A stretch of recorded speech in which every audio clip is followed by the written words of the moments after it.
Olá, boa tarde a todas e a todos. Bem-vindos à 11ª mesa do simpósio interdisciplinar de sistema político e a 11ª jornada de pesquisa e extensão. Essa mesa é a última mesa de trabalho, né, que foram submetidos ao evento. E nós vamos fechar, portanto, com chave de ouro, né, o evento dessa mesa. Amanhã ainda temos uma mesa temática, a partir de 9 horas da manhã, e depois a sessão de encerramento. São todos convidados. Né? Nós temos aqui hoje, fazendo a apresentação dos seus trabalhos, Jonatas Nogueira Aguiar de Souza e Silva e Bruno Castro Rubiati com o trabalho. Quem relata o perfil dos relatores da CDH do Senado Federal, 2005 a 2018, João Vitor Ribeiro Fernandes e Bruno de Castro Rubiati, Conselho de Ética da Câmara dos Deputados, análise de sua composição sob a ótica dos estudos legislativos e do presidencialismo de coalizão, Felipe Borba e Micael Henrique Martínez Vargas, conflito de interesse no âmbito parlamentar, análise sobre o Conselho de Ética e decoro parlamentar da Câmara dos Deputados do Brasil, Gabriela Lima, Maria Lima Bezerra e Paulo Sérgio Pérez, as prerrogativas constitucionais e regimentais das oposições parlamentares no Brasil, e, finalmente, Ana Amélia Penido Oliveira e Subley Calil Matias, o Partido Militar do Sistema Político Brasileiro. Meu nome é Terezinha, eu sou docente do mestrado profissional em Poder Legislativo da Câmara dos Deputados e dou as boas-vindas também aos apresentadores, lembrando que eles têm 15 minutos para a apresentação. As mensagens, as perguntas aos apresentadores devem ser enviadas pelo chat do YouTube. Por favor, identifiquem a quem vocês enviam suas perguntas. E iniciamos, então, com o primeiro trabalho, Jonatas e Bruno Rubiati. Por favor. São 15 minutos, eu vou fazer a marcação. Tá bom? Obrigada. Boa apresentação, Bruno.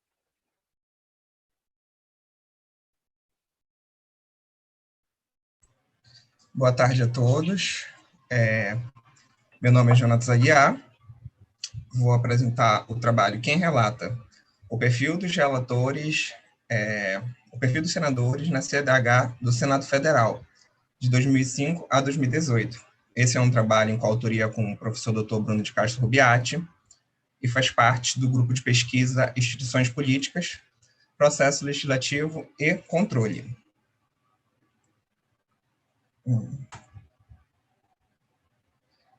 Antes de adentrarmos a análise em si, partimos da introdução, que seria justamente da governabilidade no pós-88, com a redemocratização, onde a gente tem um executivo com fortes prerrogativas administrativas, orçamentárias, a patronagem, pedido de urgência, medidas provisórias, veto total e parcial. Do outro lado, a gente tem um legislativo organizado e centrado em torno das lideranças partidárias, da mesa diretora e colégio de líderes. Com os primeiros estudos sobre a governabilidade no pós-88, é destacado um grande poder de agenda do executivo e nós temos a categorização da agenda como imposta, devido à alta taxa de dominância do executivo. Porém, essa visão com os crescentes estudos legislativos demonstra uma inflexão, onde essa agenda imposta, na verdade, seria uma agenda compartilhada entre o executivo e a sua coalizão. E as prerrogativas principais do executivo para contornar o legislativo, que era justamente a urgência e as medidas provisórias, são os objetos de maior atuação parlamentar. Assim como a gente não pode desconsiderar a atuação legislativa. Os parlamentares, eles demonstram um alto nível de proposição de matérias, ao mesmo tempo, e também alto nível de aprovações e de alterações, inclusive nas pautas do próprio executivo. Dentro disso, a gente tem, nos estudos legislativos, uma grande tradição de estudo sobre a Câmara dos Deputados e uma necessidade de trabalhos sobre o Senado Federal, justamente devido à força do bicameralismo brasileiro, com alta simetria e incongruência. Dentro disso, a gente busca estudar o Senado Federal e, nele, as comissões permanentes. Sobre as comissões permanentes, é importante destacar o poder que elas ganham no pós-88, que é justamente o poder conclusivo e o poder terminativo no Senado Federal, que são os poderes de aprovar matérias sem a anuência do plenário. Também vale destacar que, a partir dos anos 2000, a gente tem um crescimento exponencial desse uso do poder conclusivo na Câmara dos Deputados. Outro ponto também importante destacar é a distinção de atuação das comissões para o plenário. As comissões, elas são locos descentralizados, com maior espaço para a atuação de minorias, assim como a atuação parlamentar individual. Dentro disso, a gente busca fazer o estudo de comissões no Senado Federal e se destaca nisso que o principal ator de direcionamento das matérias na comissão é o relator. Dessa forma, a gente busca analisar quem relata na Comissão de Direitos Humanos e Legislação Participativa do Senado Federal. Separei essa sessão para falar sobre um pouco os materiais e os métodos dessa pesquisa. Para realizar esse trabalho, foram coletados dados sobre a composição sociopolítica da comissão, assim como as relatorias votadas na comissão e a expertise e o perfil sociopolítico dos relatores. Os dados eles foram obtidos no próprio site do Senado Federal, na seção referente às comissões. Complementarmente, foram coletadas informações nos relatórios anuais da presidência e na seção de biografia dos senadores no site do Senado Federal. Dessa forma, a gente começa a análise de dados. Eu não sei se vai ficar muito pequeno os dados na apresentação, mas eu vou destacar. O primeiro ponto é a distribuição de relatorias, onde eu vou destacar os 3 principais partidos, que é o PT, o MDB e o PSDB. Dentro da comissão, 19,4% dos relatores, eles ocupam, são senadores do PT. E esses 19,4%, eles detêm 48,8% das relatorias. Ou seja, é o partido com mais relatores, tendo quase metade das relatorias da comissão.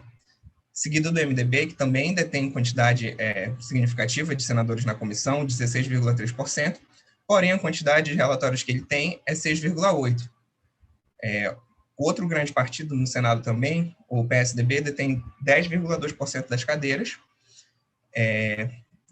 e 6,3% dos relatórios.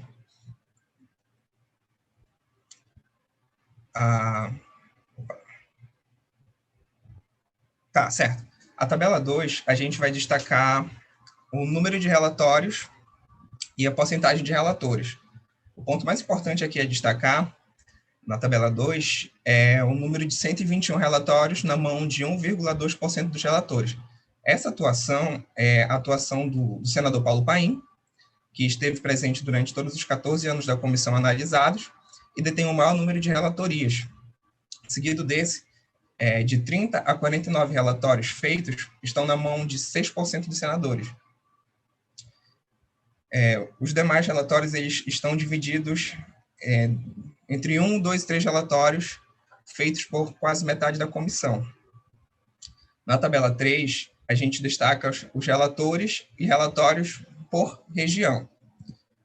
Nessa tabela, a gente destaca que a região norte é a que detém mais relatores, 33,3% dos relatores, tem 26,5% dos relatórios. Outro ponto importante destacar dessa tabela é que a região sul detém 10,7% dos relatores e uma quantidade semelhante de relatórios, 26,6%. Esse número sobre-representado está presente a atuação do senador Paulo Paim, como já destacado, com 621 relatórios e sendo relator da região sul, faz com que a porcentagem dessa região fique sobre-representada. Na tabela 4, a gente destaca o nível de escolaridade, e nisso a gente destaca que senadores com nível superior completo são 80% dos relatores possuem o superior completo. Destes, eles relatam 68,8% dos relatórios na comissão. O nível de escolaridade médio, técnico e superior incompleto detém uma quantidade também expressiva de relatórios, que é 21,8%, porém aqui a gente destaca mais uma vez o efeito Paulo Paim. Na seção da biografia do senador, ele destaca a sua formação profissional como metalúrgico. Sendo assim, ele fica incluso na categoria do nível técnico e sobre-representa essa categoria. Ele sozinho foi responsável por 17,8% dos relatórios. Então, dá uma sobre-representação no nível de escolaridade médio, técnico e superior incompleto. Na tabela 5, a gente fala sobre a experiência em cargos eletivos. Nisso, o principal ponto aqui a destacar é que quase metade de todos os relatórios foram feitos por relatores que tiveram passagem única e exclusiva em cargos do Legislativo. Na tabela 6, a gente destaca a profissionalização desses relatores.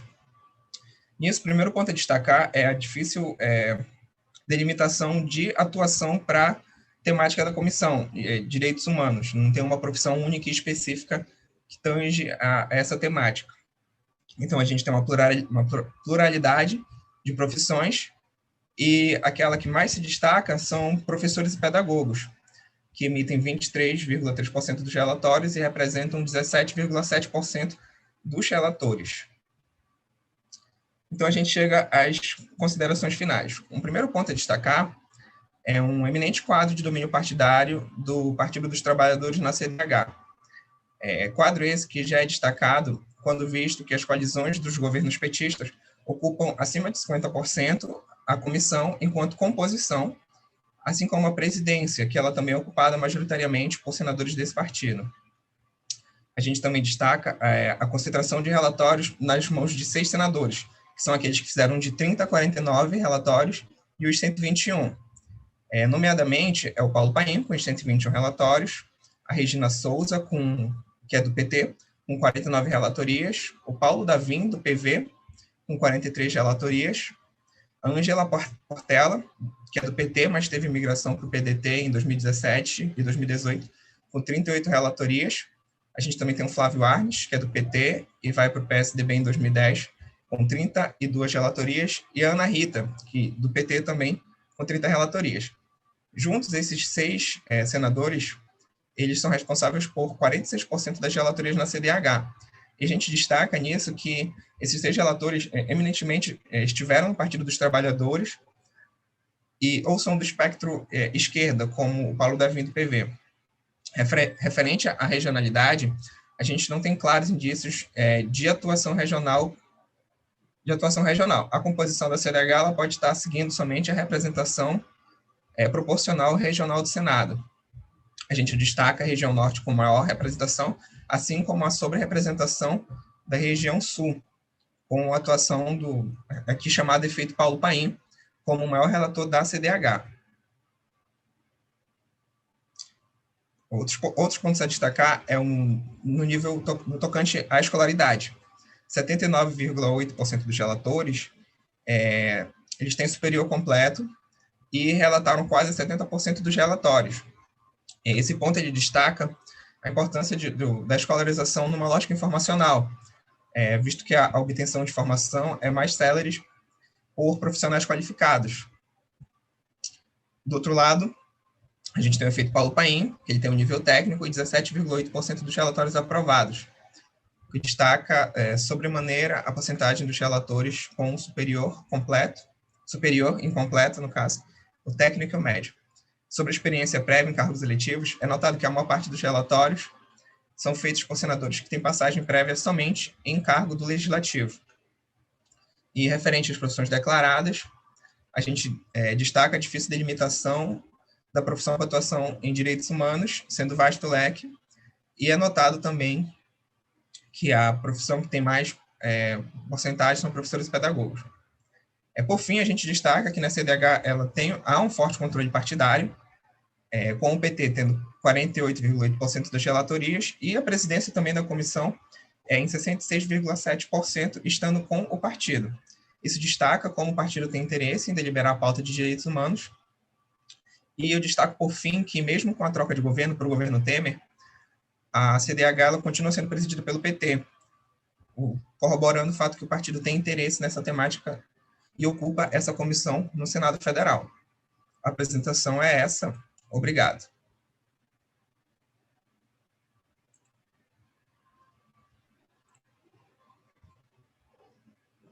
Obrigada, Jonathan.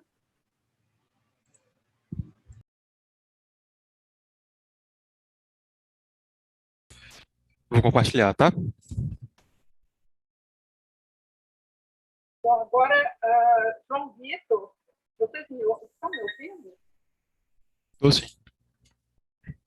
João Vitor, primeiro, né, Jonathan, parabéns pela apresentação. Agora nós temos a apresentação de João Vitor Fernandes e Bruno Castro Bugiatti. O meu alarme aqui tocou para o Jonathan, mas nem precisou, porque ele terminou antes, né? O Conselho de Ética da Câmara dos Deputados analisou sua composição sob a ótica dos estudos legislativos do presidencialismo de coalizão. Boa apresentação. João Vitor. Muito obrigado. Boa tarde a todos. Eu queria dizer que é um grande prazer, grande oportunidade participar desse evento e poder falar para vocês um pouco do caminho que nós estamos trilhando aqui em Belém, nessa pesquisa que é parte da minha dissertação, que em breve será defendida. O Conselho de Ética da Câmara dos Deputados ele não é tido exatamente como uma comissão, mas a forma de seleção dos seus membros ele segue o mesmo padrão partidário que as comissões. E as comissões são fundamentais para que a gente entenda e observe a dinâmica do legislativo brasileiro. Estão ouvindo? Caiu aqui. Sim, Vitor, estamos ouvindo. Caiu aqui na internet, desculpa. Então, as comissões são fundamentais para que a gente tenha uma imagem sobre como funciona aqui no Brasil o sistema legislativo. Então, ele é um instituto que ele pode causar um impacto político muito grande ou não. O trabalho parte do princípio que os interesses partidários são levados em conta no processo de composição do Conselho. Isso se daria através da indicação dos membros pelos líderes partidários, que está sujeita a receber influência dos interesses da possível coalizão governista. Sendo assim, as coalizões também se expressam através das comissões e, portanto, o Conselho de Ética, enquanto uma comissão, ele pode servir como plano de fundo e de porta de entrada também para as comissões serem um reflexo da vontade da coalizão. Para poder entender as características do Conselho, é preciso que ele seja analisado com base nas teorias positivas, já que elas descrevem o comportamento do parlamentar, e aqui nós olhamos para a vertente de entender o objetivo do parlamentar na comissão e como eles se organizam. E é nesse modelo partidário, que é um dos três modelos principais das teorias positivas, que nós encontramos a maior correspondência. Esse é o modelo que lança um olhar sobre a importância da organização partidária para o acesso aos recursos. O partido é um bem coletivo, então aqui a indicação que se tem é de que não é possível obter sucesso numa atuação individual. Existe um estímulo natural para que se faça alianças ou coalizões. Por mais que não se fale aqui propriamente num recurso orçamentário, é um recurso político. Na perspectiva partidária, as comissões funcionam como controle de agenda. Então, para compor a comissão, os líderes partidários eles privilegiam, na hora de compor a comissão, os parlamentares que apresentam bons níveis de lealdade. Ou seja, o parlamentar indicado para a composição do conselho, ele estaria ali como forma de representar os interesses do partido ou do seu bloco partidário. Então, nesse percurso é possível compreender o líder partidário como o canal da coalizão e a forma que ela encontra de se fazer presente no legislativo. Puxando aqui um pouquinho para a nossa realidade, o Conselho de Ética, o líder partidário ele é o meio pelo qual a coalizão se faz representar proporcionalmente na composição. Ou seja, obter a maioria é capaz de barrar ou dar prosseguimento a denúncias que são de interesse do seu grupo político. Outra função de destaque do líder partidário é servir como um canal de comunicação entre as maiores bancadas do Legislativo e o presidente, o que faz com que a tratativa para com o presidente e a formação de coalizões envolva desde sempre a participação partidária. Ou seja, essa relação entre o líder partidário e o executivo, além de ser ponte, ela também serve como algo que dá ritmo à coalizão. Aquilo que ficar entre eles acordado acaba sendo aquilo que será seguido coletivamente pelos partidos e pelas bancadas. E isso mostra que o cenário legislativo incentiva os parlamentares a agirem em conjunto, já que se agirem de forma individual, eles têm pouquíssimas chances de serem bem-sucedidos. E como funciona o Conselho de Ética? Daqui a pouco vai ter mais uma apresentação sobre o Conselho de Ética, que vai conversar um pouquinho sobre a minha temática, vai ser importante para a gente ver também como se pode fazer esses interesses representados pela composição. Por exemplo, o Conselho tem 21 membros titulares e 21 suplentes, e todos eles são indicados por líderes partidários com base na regra de proporção, para que o Conselho reflita a proporção que existe na própria Câmara. E para entender o funcionamento do Conselho, analisamos o Código de Ética e Regimento Interno da Câmara. Ambos estão disponíveis no site da Câmara dos Deputados. Em seguida, nós coletamos os dados referentes a todos os membros titulares do Conselho de Ética no período que vai de 2001, que é o ano em que surgiu o Conselho, até 2018, que foi o ano da última legislatura completa, fechada. 2019 e 2020 estão em andamento, então alguns processos ainda não têm decisões para que se possa trazer para cá. Então, esses dados eles foram obtidos a partir da análise de todos os trâmites que existem das representações e que estão armazenados na íntegra no portal da Câmara. Então, a partir desses dados, foi possível traçar um perfil parlamentar no histórico da composição do Conselho desde 2001 até 2018 e ver se eles correspondem ou não àquilo que é apontado pelos estudos legislativos e de comissões também. O primeiro ponto que vale ser observado, como mostra a tabela 1, é que nós temos um Conselho com cada vez mais partidos representados. E cabe notar que, mesmo com a regra de distribuição proporcional das cadeiras, existem algumas diferenças que vão da composição do Conselho e do plenário, por questões puramente matemáticas, ou então pela formação de bloco partidário. Então, apesar de ser uma comissão plural, tal como é a própria Câmara, não dá para afirmar com base nisso, somente nisso, que essa correspondência ela é precisa entre a Câmara e o Conselho. Mas, sobre essa dispersão, a tabela 2 mostra o que nós chamamos de NEP, é o número efetivo de partidos. E ele mostra tanto na comissão de ética quanto no plenário. E aqui a gente pode ver que há muita semelhança entre o NEP e o plenário do Conselho de Ética. Então, essa correspondência entre a fragmentação partidária reforça a necessidade de olhar para a composição pelo eixo governo-oposição, e não simplesmente como partidos soltos ou blocos. Pelo gráfico 1, vemos que a coalizão só não formou maioria no Conselho em 2003 e 2018. Em 2003 era o governo Lula, ainda começando, e não contava com todos os partidos daquela que viria a ser a sua coalizão principal, como, por exemplo, o PMDB. E 2018 era o último ano do governo Temer, e esse baixo índice pode ser atribuído à proximidade da nova legislatura e às mudanças das coalizões. E aqui também é muito bom de se ver aqui em 2016, que foi o maior índice de coalizão no Conselho, ou seja, foi o ano em que houve a articulação interna do PMDB para que houvesse o impeachment. A gente sabe que a articulação foi muito maior do que propriamente a fundamentação do processo. E a tabela 3, como o Conselho não versa sobre a questão orçamentária, a ponto de prejudicar ou favorecer alguma região, a gente pode entender essa distribuição de percentual para as regiões como algo puramente geográfico. Não existe um favorecimento a uma região em detrimento da outra. Na tabela 4, assim como na Câmara, a gente pode observar que existe uma subrepresentação feminina no Conselho, principalmente nos cargos de presidente e vice, que são os postos-chave da comissão.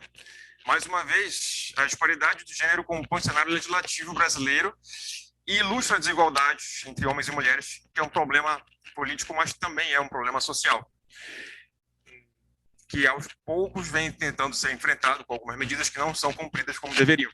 E isso se reflete também no cenário micro, que são as comissões.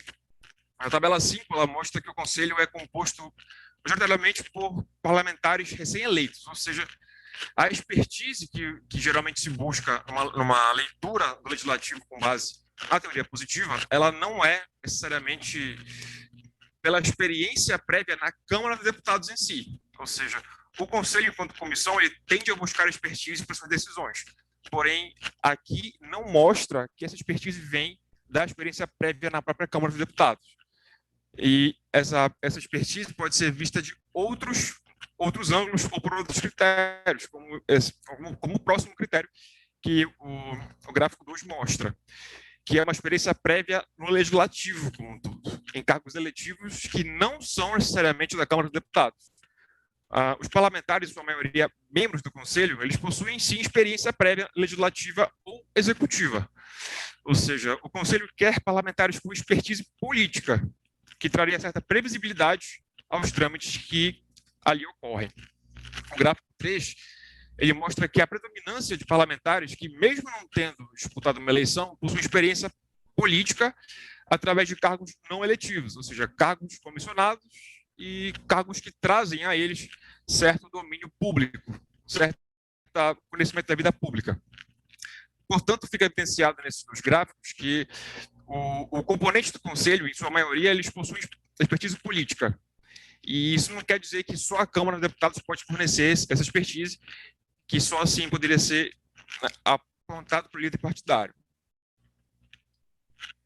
Aqui a gente tem, de acordo com o gráfico 4, que a maioria absoluta de parlamentares, eles afirmaram possuir ensino superior, ou seja, a indicação ela não visa somente representar os interesses da bancada, mas também desempenhar um bom papel, inclusive tecnicamente, porque a tabela 6 mostra que a profissão maior e de maior incidência no Conselho é de advogado.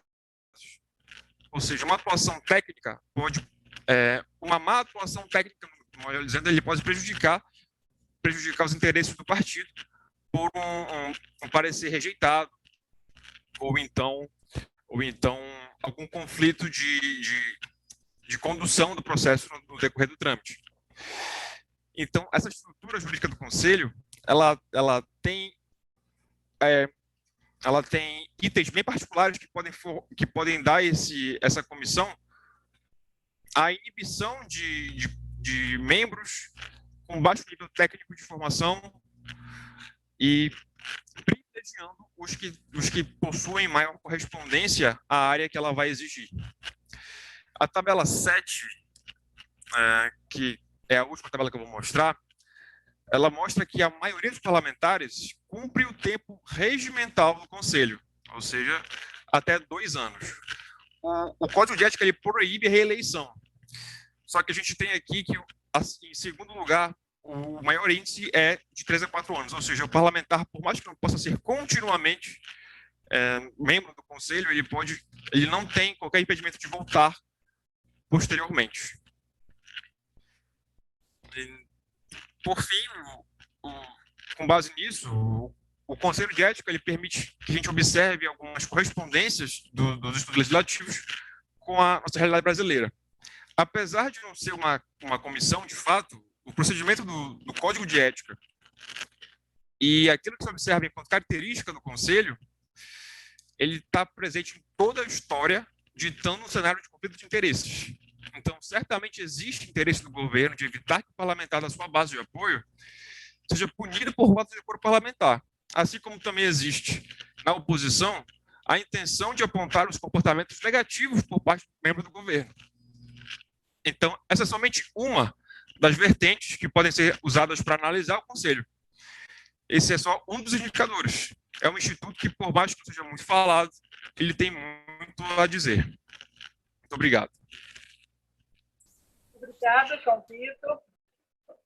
Belíssimo trabalho, muitos detalhes, né?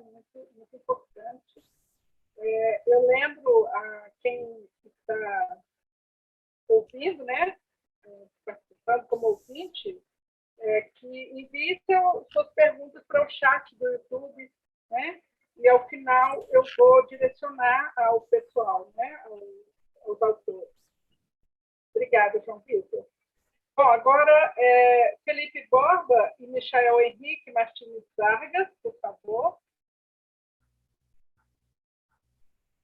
Eles vão apresentar, é o Michael que vai apresentar, né? Conflito de interesses no âmbito parlamentar, análise sobre o Conselho de Ética e Decoro Parlamentar da Câmara dos Deputados. Você tem 15 minutos, Michael. Obrigado. Boa tarde a todos e todas. Meu nome é Michel Martinez. Eu sou mestre em Ciência Política pela Universidade Federal do Estado do Rio de Janeiro, a Unirio. E, antes de mais nada, queria agradecer a todos os organizadores pela oportunidade de apresentar aqui o nosso artigo, né? O artigo foi elaborado por mim e pelo meu orientador, né, na Unirio, o professor Dr. Felipe Borba, professor de Ciência Política na Unirio e também atual coordenador, né, do programa de pós-graduação da mesma universidade. Então, muito obrigado. E, bom, o nosso artigo trata basicamente da ética dentro dos parlamentos, né? Por quê? Os parlamentos, eles dispõem de dois instrumentos básicos, assim, para controlar e para promover e garantir a ética, uma conduta ética dos seus membros, né? De um lado, a gente tem os códigos de ética, né, que prevêem ali princípios gerais, né, e também algumas condutas que devem ser evitadas, e as penas, no caso de violação do código, né? Mas, para garantir que essas normas sejam respeitadas, né, por outro lado, a gente tem os conselhos de ética, que é como no caso da Câmara dos Deputados, temos o Conselho de Ética da Câmara dos Deputados, né? Então, esses são dois instrumentos que trabalham juntos, né, ali para a promoção da ética, né, no âmbito parlamentar. Mas a composição desses órgãos, em sua grande maioria, isso tem no estudo, aqui não vou entrar em detalhes, porque acho que não daria tempo, mas na maioria dos casos, a estrutura desses órgãos é a mesma. Eles fazem parte do Poder Legislativo, né, um órgão do Poder Legislativo, e é composto por parlamentares, deputados ou senadores, né? Essa estrutura, essa característica, sempre gerou muitas críticas, seja de corporativismo, possibilidade de decisões parciais, né? E também de conflito de interesses. É só a gente imaginar, por exemplo, um deputado que vai julgar, um deputado que seja membro do conselho, que vai julgar um colega de partido, por exemplo, que esteja sendo representado, né? Como ele se comportaria, né? Será que o fato de ser do mesmo partido afetaria o julgamento dele? Enfim, essas foram muitas críticas. Como a gente não encontrou nenhum estudo sobre esse caso, né, para confirmar ou não o conflito de interesses, decidimos, então, fazer esse artigo e compartilhar aqui nossos achados, né? Então, para tanto, como método, a gente escolheu o estudo de caso, tendo como unidade de análise o Conselho de Ética da Câmara dos Deputados, né? E também elaboramos um banco de dados inédito sobre o comportamento político dentro do Conselho, através das decisões no âmbito desse órgão, né? Então, foram 167 processos disciplinares analisados, né? E de 2001, data de criação do Conselho, como o colega anteriormente falou, de 2001 até 2019, né? E o que a gente separou 3 variáveis para determinar se haveria ou não esse conflito de interesses no comportamento ali desses atores dentro desse órgão. Foram 3 variáveis. pertencer ao mesmo partido ou coalizão de governo, ou se situarem no mesmo espectro político-ideológico. Por exemplo, um deputado de um partido de esquerda, como ele se comporta quando vota com um colega ali representado que seja de um partido de direita, por exemplo, ou que pertença ou não à coalizão de governo, né? Então, diante dessa premissa, os resultados foram os seguintes. Quanto aos partidos políticos, os partidos eles não são julgados pelo Conselho de Ética, né?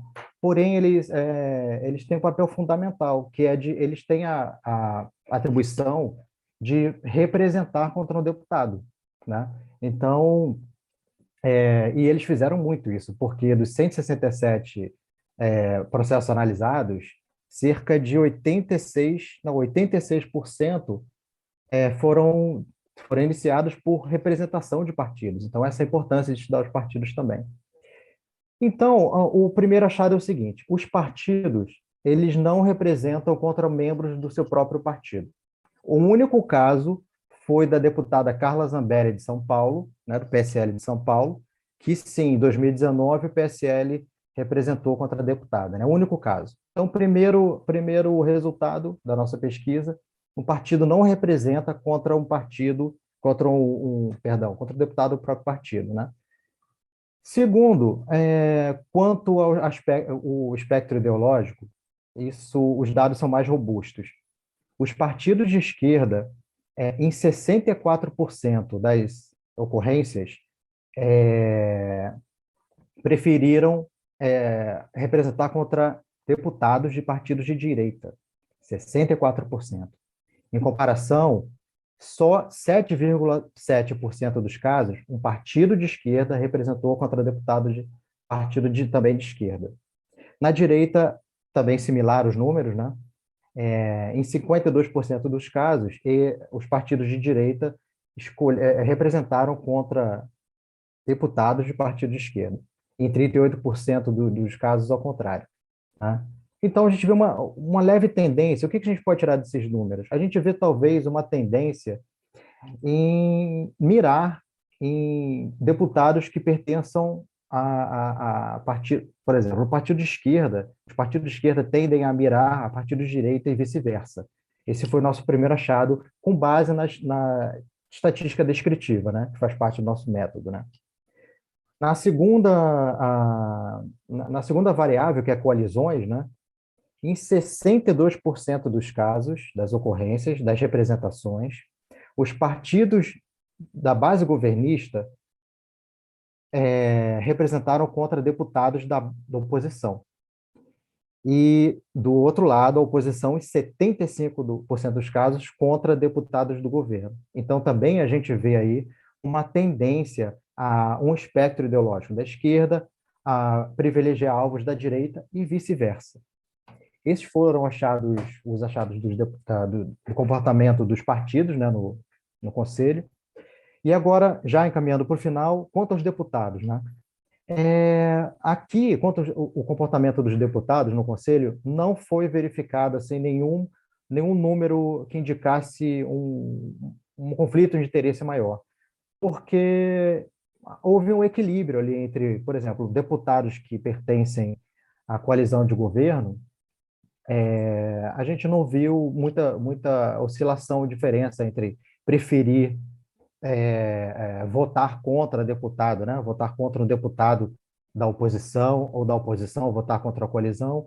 Os números se mostraram assim, não se mostraram relevantes nesse caso. Por exemplo, quando um deputado membro do Conselho, que fazia parte da coalizão de governo, teve que votar pela cassação ou não de um deputado da oposição, a gente vê que o resultado foi o seguinte: 80% dos casos, ele votou para condenar esse deputado da oposição.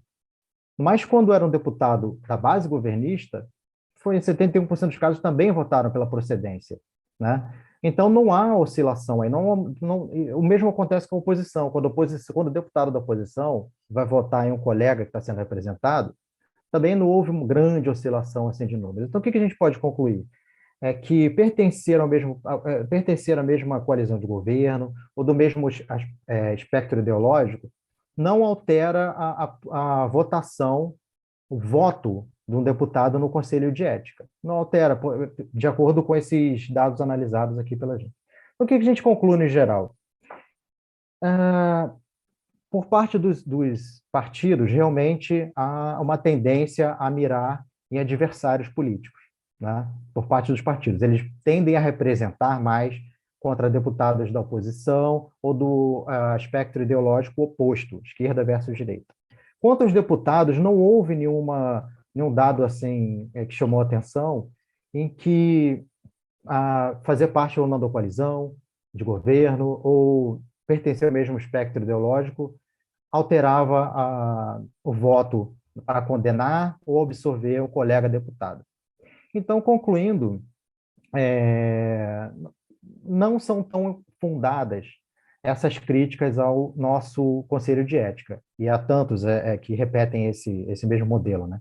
Esse modelo, na literatura, é chamado de self-regulation, ou seja, o próprio poder se regula, os seus próprios membros julgam seus colegas.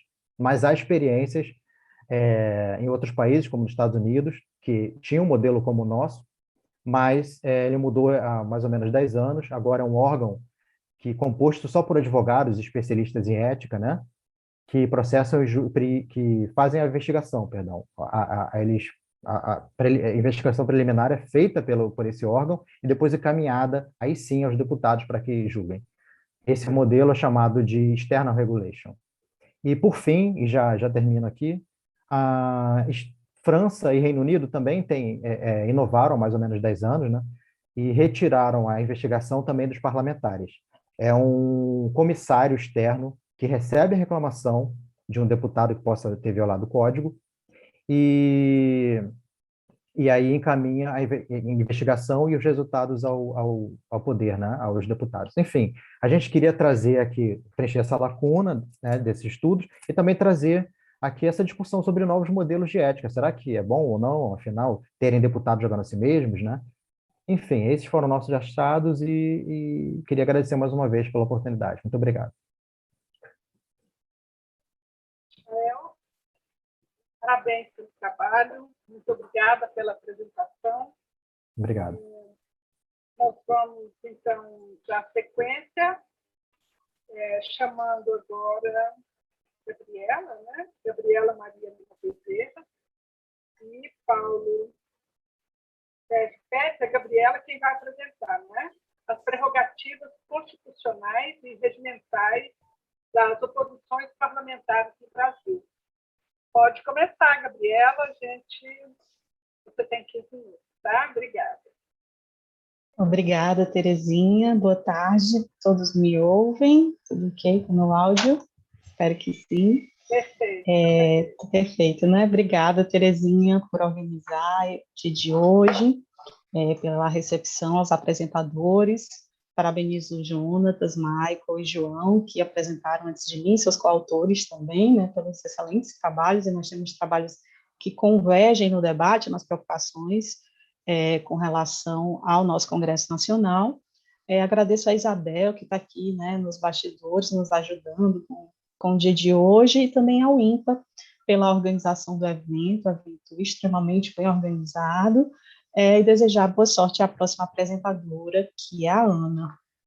Então, eu sou Gabriela Bezerra, eu sou docente da Universidade Federal Rural de Pernambuco, na cidade do Recife, mas sou de Fortaleza, me encontro agora nesse momento da pandemia. Sou pesquisadora do Laboratório de Estudos em Política, Eleições e Mídia, o LEPEM, e o coautor desse trabalho é o professor Paulo Pérez, do Departamento de Ciência Política da Universidade Federal do Rio Grande do Sul, e ele também coordena o Núcleo de Estudos sobre Partidos e Democracia. Então, o nosso objetivo nesse trabalho é organizar, relatar e apresentar um panorama das prerrogativas constitucionais e regimentais das oposições parlamentares no sistema político brasileiro pós-88.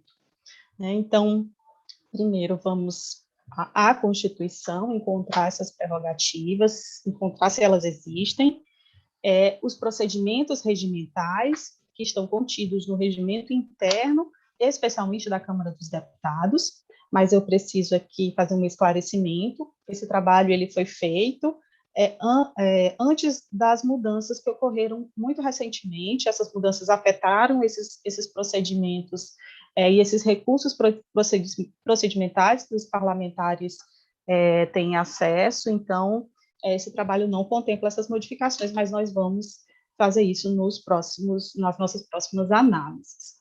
Então, é preciso considerar também que nós estamos falando do ambiente institucional, das regras, né, das limitações, das imposições, mas quando a gente está falando, né, de indivíduos, de atores humanos, especialmente atores políticos e partidários, é preciso se considerar o comportamento estratégico frente a esse espaço institucional, né? Nesse espaço institucional, como os atores se mobilizam. E aí existem as estratégias eleitorais, as estratégias individuais, partidárias, então é preciso considerar isso. Nesse trabalho, a gente traz esse panorama institucional, reflete sobre a sua relação com o comportamento estratégico, mas essa análise mais detida dessa relação a gente faz em outros trabalhos, inclusive trazendo os dados e análises comparadas dos governos a partir de FHC. Outra coisa que é preciso considerar é o sentido de efetividade para a oposição. Então, muitas vezes, nós vivenciamos, por exemplo, situações que a oposição ela é vitoriosa ao perder. Ou seja, o capital político, como você mobiliza esses recursos e a sua movimentação dentro desse espaço institucional é que pode te favorecer, né? Não necessariamente você conseguir a efetividade nesses recursos, você vai ter uma efetividade política. Como assim? Dando um exemplo mais concreto. Muitas vezes as CPIs que foram ativamente mobilizadas pela oposição dos governos FHC, eles não conseguiam, né, levar à frente a CPI, porque o governo conta, né, e a sua base de apoio, ela conta com muitos recursos para bloquear a ação da oposição. Só que a população tinha uma imagem, a opinião pública tinha uma imagem de que o governo não deixava a oposição investigar. Então, isso a favoreceu, né?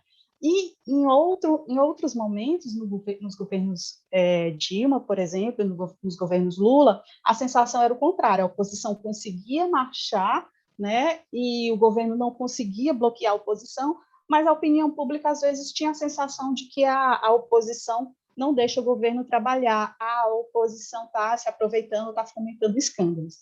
Então, a relação de uso desses procedimentos e efetividade na sua aprovação e a efetividade política precisa ser considerada na análise sobre as oposições. Então, entram aqui os fatores críticos, né, conjunturais, momentos de crise política. Então, nesses momentos, o poder, a força da oposição, inclusive de mobilizar, né, essas estratégias, elas se modificam, elas podem se potencializar, ela pode receber apoio de outros atores que não estão na oposição.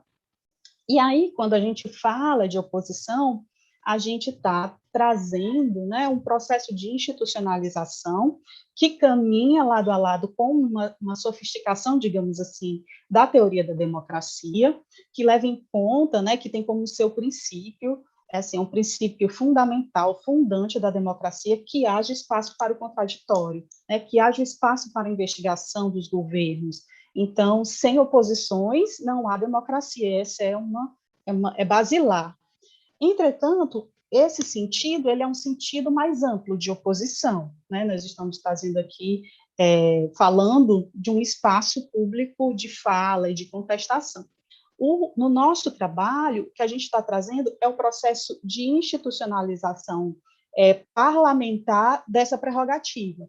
Então, nós estamos falando das oposições dentro dos legislativos, certo? Então, por isso que a gente usa o termo oposição parlamentar partidária.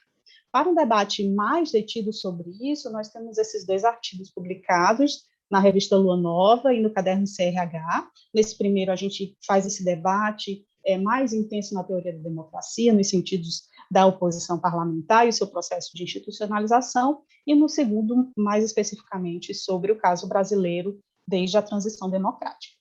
Então, assim, né, de maneira mais direta e resumida, quando a gente fala de oposição na teoria da democracia e a sua importância, é porque ela promove certos resultados, ou pelo menos espera-se que ela consiga certos resultados, e esses resultados são importantes para a qualidade do sistema. Nós estamos falando de supervisionar os governos, de fiscalizar seus procedimentos, né? Nós estamos falando da possibilidade de fazer, né, o controle constitucional, estamos falando de transparência, de eficiência, de articular, de promover vozes que não são majoritárias, de diversificar esse debate e de promover a própria reflexão, certo? Então, aqui um sentido, né, normativo, uma expectativa com relação ao papel que a oposição cumpre da democracia. Mas isso faz com que a oposição, como um problema de pesquisa, ela carregue uma contradição que ela é intrínseca. A gente não consegue superar essa contradição, mas ela é interessante da perspectiva do analista. E qual seria essa contradição? Né? Existe essa perspectiva normativa, mas existe o cenário de competição política e o cenário de competição partidária. Então, as estratégias, né, a competição, ela pode entrar em conflito com essa expectativa. E aí, talvez fique pequeno para vocês, mas nesse artigo da Lua Nova, a gente traz esse fluxograma, que traz, né, esses níveis, uma caracterização mais ontológica da oposição, né, atributivas, e a oposição como ela é, né, o factual, como é que ela funciona, como é que ela se comporta. Então, indo aqui já trazendo os dados, primeiro, falando das prerrogativas constitucionais. Nós não fizemos análise comparada de muitos casos, mas existe pesquisa sobre isso, então nós fizemos revisão bibliográfica, e o que se tem é que a constitucionalização, ou seja, a palavra oposição e os seus direitos e as suas funções, é muito raro da gente encontrar. São, se eu não me engano, 2, no máximo 3 casos que as constituições, né, dos Estados-nação trazem diretamente o termo e as funções. Então, é muito raro a gente encontrar. A sua formalização também é muito raro, né? Como prerrogativa constitucional é raro, como formalização é raro.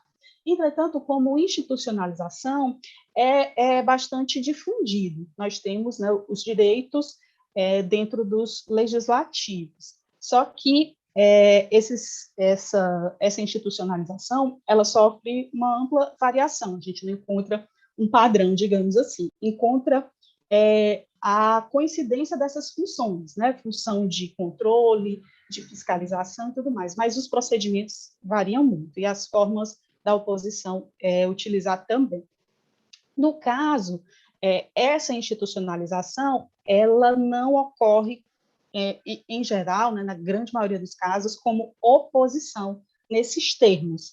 Há aqui uma sobreposição de sentido entre oposição e minoria, ou seja, a oposição são os perdedores, digamos assim, né, então eles são minoria no sentido qualitativo, mas isso não quer dizer que eles sejam minoria no sentido quantitativo. Então, a gente considera até que a utilização desses termos pode confundir, né, como esse grupo age.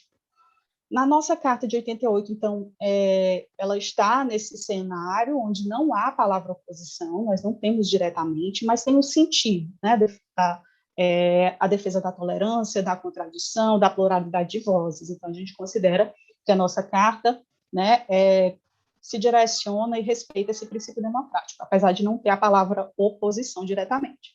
Nós temos a palavra minoria, né, essa consta, sim, na Carta Constitucional. E o nosso regimento interno da Câmara dos Deputados repete, e do Senado também, repete essa denominação. Então, nós temos o líder da minoria, a bancada da minoria, certo? Mas nesse sentido de oposição. Eu peço desculpa se ficou pequeno, mas eu acho que tem como aumentar aqui um pouco o quadro, certo? A gente criou esse quadro simples dos tipos de comportamento da oposição, entre ativo e reativo, e aí no ativo a gente pode ter o propositivo, que é propor projetos de lei, propor emendas aos projetos de lei, ele pode ser sinalizador nos debates, as falas, e o reativo, ou seja, ela vai responder à agenda do governo, aos projetos do governo. E aí pode fazer a fiscalização, a investigação, o controle, ou obstrução. E aí, no caso brasileiro, nós temos dois tipos de obstrução. Uma obstrução, ela é um conjunto do uso dos recursos, que nós vamos ver no próximo slide. A oposição usa todos esses recursos de uma vez, tentando dificultar a aprovação do projeto ou tentando vocalizar as suas opiniões, as modificações que deseja fazer no projeto em votação. E nós temos a obstrução parlamentar legítima, que o parlamentar, ele mesmo estando da casa, não conta para o quórum, e aí é uma tentativa de inviabilizar o quórum, certo? Eu queria reforçar que todos esses procedimentos, essas ações e mecanismos, não são de uso exclusivo da oposição, são de uso de qualquer parlamentar, de qualquer partido, mas, desde que respeite as regras, cada um tem a sua regra, claro, mas são atrativos para a oposição, são caminhos para se opor aos governos, certo? Essa obstrução, nós temos também pesquisas, né, dos governos, como eu falei, comparada, a obstrução parlamentar legítima se tornou a estratégia principal das oposições nos governos Lula 2 e Dilma. Então, ela ganhou um destaque. Apesar da sua efetividade ser muito pequena, quase nula, ela permite à oposição problematizar sua relação com os governos. Às vezes entra a obstrução não em relação àquele projeto que está sendo votado, mas para dizer assim, olha, vocês precisam considerar aquela outra questão, vocês precisam considerar a nossa atuação na CPI. Então, ela é bastante forte. E as ações diretas de inconstitucionalidade, que não ocorrem no espaço do legislativo, mas depende dessa representação para ser utilizada no STF. Deixa eu voltar aqui o slide para a gente ir. Então, essa é a sequência do processo legislativo. As votações nominais, elas abrem o espaço para atuação. Certo, obrigada, Terezinha.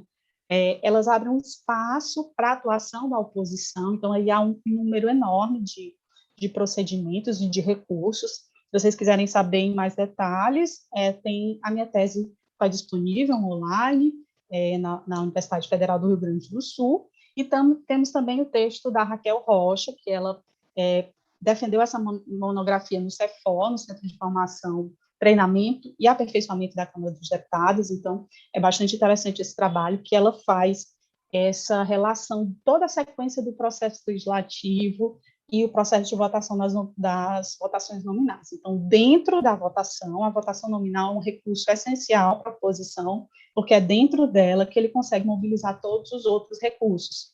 Pedir adiamento, pedir leitura de ata, solicitar emenda, subemenda, verificação de votação, e aí ele vai construindo sua ação dentro da casa. E, para finalizar, eu trago aqui a lista dos mecanismos de fiscalização e controle. Como eu disse, eles não são de atribuição da oposição, mas, obviamente, é mais atrativo para a oposição utilizar, certo? E eles são, o mais conhecido é a CPI, é o mais difícil de conseguir ser aberto, de conseguir ser mobilizado, ele exige muita negociação e muito trabalho técnico, mas é o mais visado, justamente porque é o que ganha grande notoriedade. E os outros são mais fáceis, de baixo custo, como a gente fala, mas não ganham tanta notoriedade. Nos governos Lula, as convocações de ministro de Estado ganharam foi uma estratégia muito importante para a oposição, né? Convocar os ministros centrais, aquela cena da Dilma, né? Numa dessas convocações, e vários outros ministros. E agora, para finalizar mesmo, eu queria só divulgar as redes sociais do laboratório, que eu comentei para vocês, o LEPEN, que é da Universidade Federal do Ceará, o nosso Instagram e o nosso YouTube. No mais, agradeço muitíssimo. Obrigada, Gabriela, pela apresentação, muito interessante. Teremos questões mais à frente, tá? Muito obrigada. Bom, obrigada. Agora chamo Ana Amélia e Suzilei Calil Matias. O próximo trabalho é o Partido Militar no Sistema Político Brasileiro. Quem vai apresentar é Ana, não é? Isso mesmo. Ana, você tem 15 minutos, tá? Perfeito. Fique à vontade. Bem, boa tarde a todos e a todas que estão aqui participando do simpósio. Obrigada pela aceite do nosso texto. Eu e a professora Suzelei somos da Unesp, do programa Santiago Dantas, de Relações Internacionais. Eu estou no pós-doutorado, e a professora Suzelei é professora da própria Unesp, da Ciência Política e da área de Relações Internacionais. Esse trabalho é porque a gente vem discutindo o conceito de partido militar para aplicação, para interpretação do governo Bolsonaro, do próprio conceito, quando ele foi formulado na época da ditadura militar.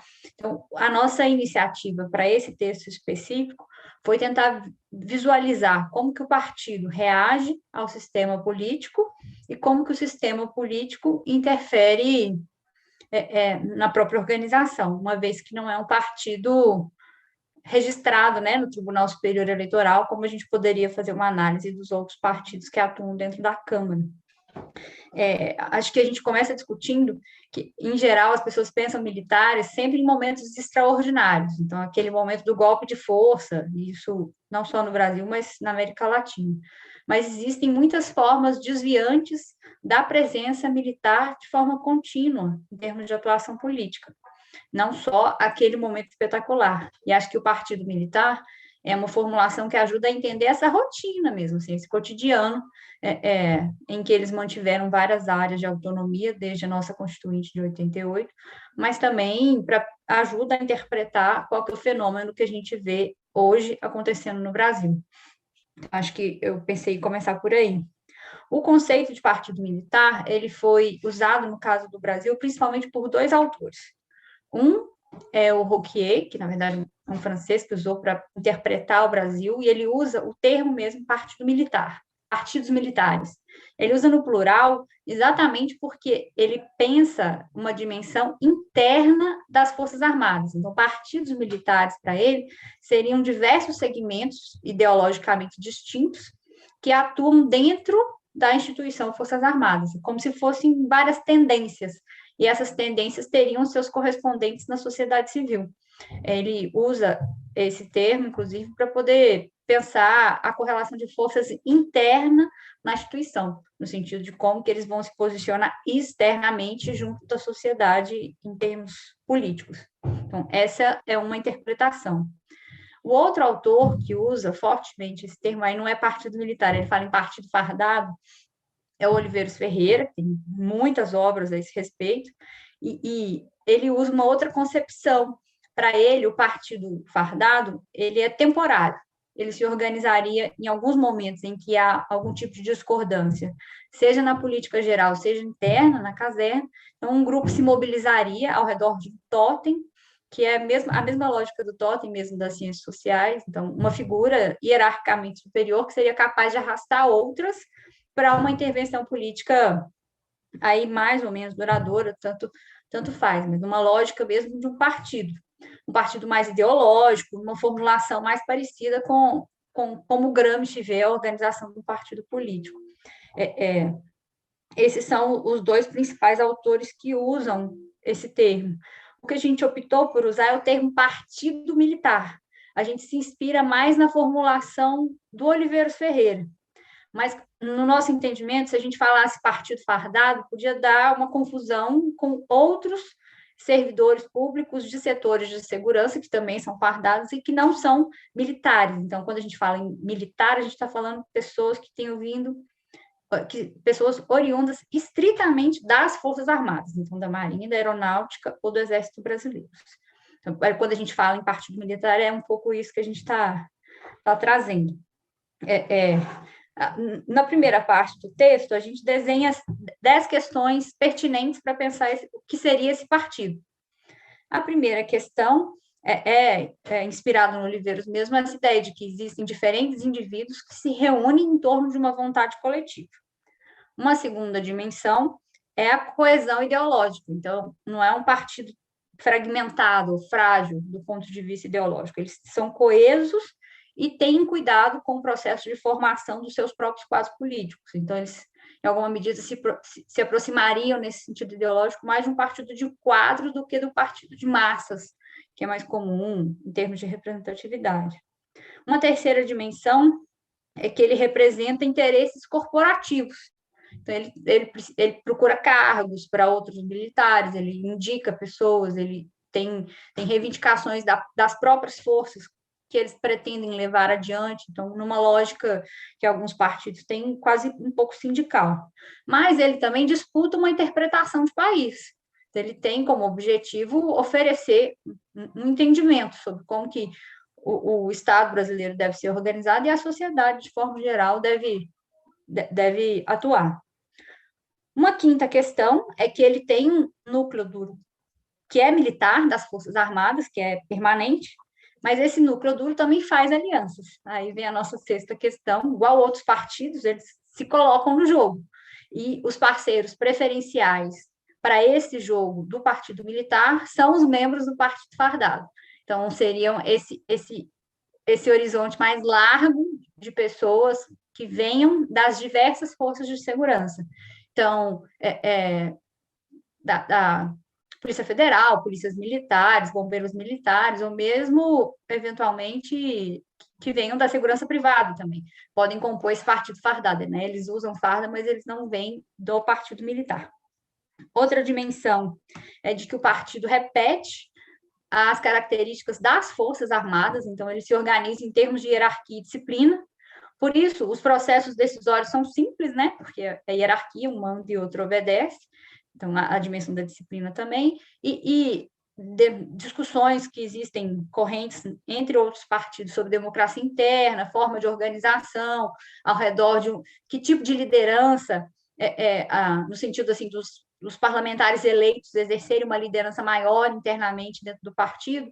No caso do Partido Militar, é um pouco diferente. Eles repetiriam a estrutura das forças. Então, militares de mais alta patente têm mais peso político dentro da organização desse partido, que a gente está chamando de partido militar. Acaba tendo um protagonismo a reserva, porque eles têm maior liberdade por causa do Estatuto dos Militares para verbalizarem questões na arena pública, mas, diferente de qualquer outro partido político, é um partido que tem interlocução direta com quem detém o poder das armas, né? Com quem detém a força, que são as Forças Armadas mesmo. E uma última questão, que é um partido que disputa eleições. Então, diferente do que as pessoas... Por isso que eu comecei falando que a gente sempre pensa em militar, as pessoas já pensam em golpe. Não, é um partido que resolve se organizar para disputar as eleições e disputar as instituições, como outros partidos fazem. A grande diferença de por que esse partido não poderia existir, não é permitido em termos da legislação, embora ele atue na arena política, são 3 questões, que aí quem nos ajuda a interpretar é o Samuel Feiner. A primeira questão é essa dimensão da hierarquia e disciplina, nada funciona, nenhum outro partido tem essa mesma dinâmica de funcionamento em termos de hierarquia e disciplina. A segunda questão é a dimensão de ser, de fato, uma corporação, então existe um espírito de corpo que orienta a atuação política daquelas pessoas, muito superior a outros segmentos, mesmo áreas que a gente acha extremamente corporativas, como médicos ou advogados no âmbito militar, é outro nível, por isso que eles falam em família militar, né? A dimensão pública e privada ela é muito misturada. E a terceira dimensão, e a principal, é o fato de que eles portam armas. Isso é um instrumento de força que nenhum outro partido poderia dispor. Então, nesse sentido, diferente da gente pensar, por exemplo, liberais votam em partidos liberais, conservadores votam em partidos conservadores, trabalhistas votam em partidos trabalhistas. Não dá para a gente pensar em militares votam em partidos militares, porque militares detêm as armas, e isso torna eles diferentes de todos os demais cidadãos do país. Com a segunda parte do texto, a gente explora um pouco quais seriam os impactos desse partido no sistema. A gente explora principalmente a dimensão da militarização, que a gente propõe em 4, 5 grandes temas. A primeira dimensão da militarização é essa mais óbvia, que está até muito corrente no debate atual, Só um detalhe, essa formulação é bem anterior ao governo Bolsonaro, esse conceito de militarização, a professora Suzeli fez na época do doutorado dela, então já tem um tempo, não sei a data exata, mas bem anterior, inclusive, aos governos petistas. Essa dimensão é a ocupação de cargos mesmo, é uma forma deles garantirem que os interesses deles vão perpassar o governo como um todo, como a gente pode analisar, por exemplo, na dimensão da reforma da carreira deles. Uma segunda dimensão é a de transposição das doutrinas que eles formulam nas Forças Armadas para o todo do governo. Então, seria, por exemplo, quando a gente analisa a segurança pública, que a gente vê que ela se manteve militarizada, lógicas, por exemplo, de vigilância, de medo, de a gente pode estar sendo espionado, que levam, por exemplo, a você esconder dados de algum ministério em que você atue, porque é uma lógica do sigilo, que é a lógica que rege a guerra, é diferente de uma lógica da democracia. Por isso que a gente está apontando os problemas da militarização. Uma terceira dimensão é a de trazer um pouco o ethos da caserna para a administração pública. Um exemplo nesse sentido, nesse momento, seria a proposta, por exemplo, das escolas cívico-militares. Uma quarta dimensão, a gente militarizar todo e qualquer problema. Então, a gente combate a guerra, combate a pandemia, combate a violência, combate o mosquito da dengue. Assim, você passa a entender que militarizando um problema é uma forma de resolver aquele problema, seca. E aí acho que os exemplos seriam múltiplos e variados. Uma outra dimensão é a de manutenção dos privilégios deles na Constituição. Então, o Partido Militar, pela forma como aconteceu a transição no Brasil, negociada por cima e sob controle deles, né, lenta, gradual e segura, acabou garantindo para si um conjunto de privilégios, de áreas de reserva que eles mantêm e continuaram mantendo ao longo desse tempo inteiro, desde a Constituição. Então, um exemplo, por exemplo, nesse sentido, seria os julgamentos sobre a questão da corrupção. Se um militar que comete um ato de corrupção num cargo civil, ele deve ser julgado na justiça civil ou se ele deve ser julgado dentro da justiça militar. Essa é uma discussão que seria pertinente sobre esse aspecto da militarização. E uma última, que não é tanto a militarização, seria mais uma discussão de securitização, é a presença física deles mesmo nas ruas e isso, fazendo policiamento ostensivo, por exemplo, em alguns territórios. Então, esses são os impactos que a gente entende que o partido militar tem no sistema político. E, para concluir, a gente trouxe também alguns impactos que o sistema traz para o partido. Isso é um partido que não é registrado no TSE. Então, é um partido que nem é legal pelo próprio Estatuto dos Militares. Então, ele acaba tendo que dar um jeito para atuar dentro do sistema. Que jeito que é esse? Uma forma é a preocupação que eles têm de sempre dar roupagem de legalidade. Então, o artigo 142 deixa uma brecha ali que eles vão continuamente reinterpretando no sentido de encontrar... a gente pode ser protagonista da política. Então, mas sempre com essa preocupação, assim, de estão fazendo dentro das leis. Então, se eles não tivessem que atuar dentro desse sistema político, talvez isso não fosse necessário. Uma segunda dimensão é que eles se aproveitam de uma descrença que existe na população de forma geral, no sistema político, na fragilidade dos partidos, na nossa democracia, de forma geral, como ela está estruturada, e se apresenta enquanto um partido neutro, enquanto um partido técnico, enquanto um partido sem ideologia, sem corrupção, ou seja, eles aproveitam da imagem da instituição Forças Armadas para atuar dentro do sistema político enquanto um partido, mas com a imagem da instituição. Uma terceira dimensão é de que a instituição não precisa outorgar essa representação. Então, assim, não é os membros da instituição Forças Armadas não precisaram votar para que o partido os representasse. O partido captura a instituição por causa do corporativismo e como essa estrutura funciona. E, para concluir, eles acabam também tendo que fazer acordo com as legendas que existem. Eles precisam lançar candidatos, por exemplo, no Legislativo, por outras legendas. A tendência, no nosso entendimento, é que eles procurem legendas mais fisiológicas, porque eles vão ter uma dupla filiação partidária. Eles vão ser do Partido Militar e vão ser de algum outro partido pelo qual eles vão ser eleitos via sistema eleitoral. Então, assim, a tendência é que eles procurem partidos que exijam menos do ponto de vista da fidelidade deles, uma vez que a fidelidade original eles têm ao Partido Militar, que é da onde eles vêm. E uma última questão, que eu acho que talvez seja pertinente, é com relação ao programa. Essa é uma grande diferença que a gente nota. O partido, quando o conceito partido militar é proposto, ele é pensado no momento, seja da década de 30, seja em 64, em que o partido militar apresentava um projeto para a nação. Então, como que o país devia ser organizado? A gente pode discordar ou concordar daquele projeto, mas existia um projeto. Então, era uma lógica muito mais do partido ideológico. Hoje, é um formato muito mais sindical, talvez parecido com o que foi o MDB durante um determinado período, no sentido assim de entregar, de fazer entregas para a sua própria categoria, para a sua própria base política, social que elege, mas sem essa preocupação com uma massificação, de forma geral, das suas formulações para o país. Um último dado que eu acho que é curioso, e aí essa sim tem relação direta com o governo Bolsonaro, é que a gente tinha curiosidade para ver qual era a proporção do partido militar e do partido fardado, uma vez que a maior parte das interpretações apontavam que o deputado Bolsonaro tinha uma base muito forte nas polícias, né, do Rio de Janeiro. Mas, na hora de ver a composição do governo, só 11% dos principais cargos do governo vêm do partido fardado. Isso significa que os 89% que, de fato, comandam são do partido militar, ou seja, eles vêm das Forças Armadas, independente de onde é a base de origem do deputado. Bom, foi um panorama, a gente tem outros textos sobre isso, disponíveis seja no JETS, lá da Unesp, seja no Instituto Tricontinental. Ok, Ana, obrigada. Interessantíssimo esse trabalho.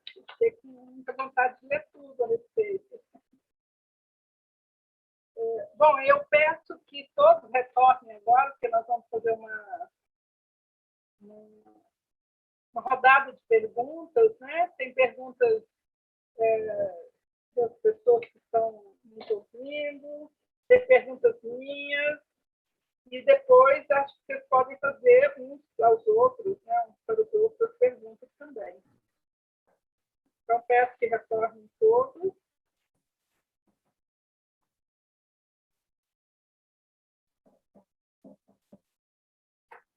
Então, né?